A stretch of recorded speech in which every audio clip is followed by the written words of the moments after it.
Hey foodies, welcome back to my kitchen. Today I'm cooking up some pork chops with some Mexican rice and some green beans. This is going to be a super duper quick and easy meal. It's not going to take a lot of steps to get this done. We're going to be in and out the kitchen. I'm making enough for myself and for the husband for dinner tonight. And I'm also going to pop in some cookies in the oven for dessert too. So I've had some pork chops in the refrigerator that have been thawing out for a few days. So what I usually do when I go to Sam's Club, I buy in bulk. And when I get them home, I separate the meats and I put them in freezer bags. And I always put enough in there so that when I'm ready to cook them, I have like the amount or the portions that are needed for me to cook for dinner that day. So what I've done, these are like four pork chops that were in a freezer bag and they were thawing for like about 2 or 3 days in the refrigerator because I usually plan out what I'm going to be cooking for the week. So I've rinsed these off, I've patted them dry, and I'm adding them to a cookie sheet. And anytime that I'm adding seasonings to meat, I always add like a binder. So it's usually going to be some olive oil. So I'm going to spray these pork chops down on both sides with olive oil. And I'm going to use an all-purpose seasoning. I've gotten this seasoning from Key West. Actually, you can order these online too. I'll be sure to add the link to that seasoning inside the video description. I'm also going to use some thyme too. So yeah, so you're going to season your pork chops with this. And if you don't have this seasoning, you can just use like any type of all-purpose seasoning, something that has like a Cajun base to it. So that's basically what this is. Like if you had like some Old Bay or some Cajun seasoning or some Creole seasoning, you can do the same thing. And also add like some garlic powder, some onion powder, some black pepper, as well as some thyme. And that will give you pretty much like the same type of flavors.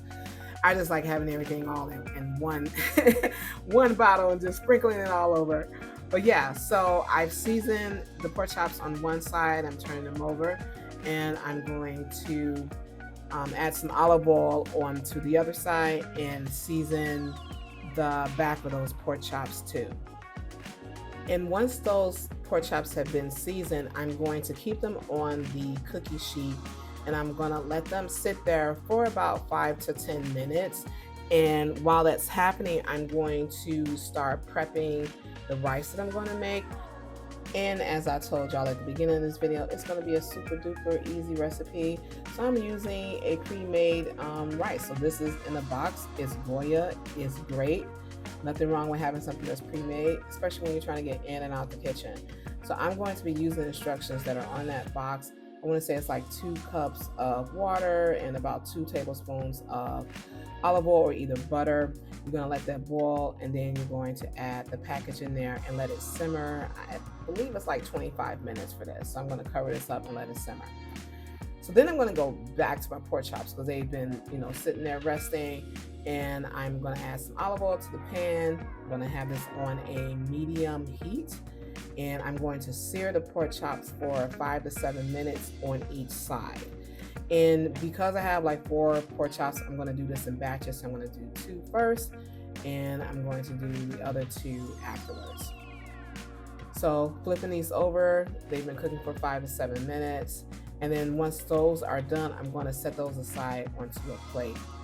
But before I get to my second batch of pork chops, I need to check on my cookies. They've been cooking in the oven. So the best tip for baking cookies is when you're looking at the package directions, if it's saying to cook it for 14 or 15 minutes, you want to undercook it. So you want to cook it by 2 minutes less. So if these cookies said 15 minutes, I'm only going to bake them for 13 minutes. I set them out, let them sit for about 10 minutes, and then they look perfect. So let's get back to the pork chops. So I'm going to put the 2 that were on a plate back into the pan because the other 2 have been sauteed on both sides. As you can see, there's still blood on those pork chops. So that means they're not done, and that's fine. That's the way we want it to be. So I had already cut up some veggies. I've cut up some bell peppers as well as some red onions. They're purple. For some reason we call them red onions, but purple onions. Anyway, I've diced those up. I've added them to the pan. I'm going to add some olive oil and cover them up. And then we're going to cook those on the stove top on medium-low heat for about 30 minutes.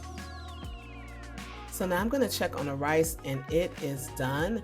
It's been cooking for, I wanna say between 20 to 25 minutes on low, and it's perfect now. And I'm just gonna stir it up. It's funny, like while I'm stirring this, I can actually taste this rice. It's so good. It's one of my favorite brands, like I told you guys earlier. So yeah, so those are gonna sit to the side and I'm going to start on my green beans.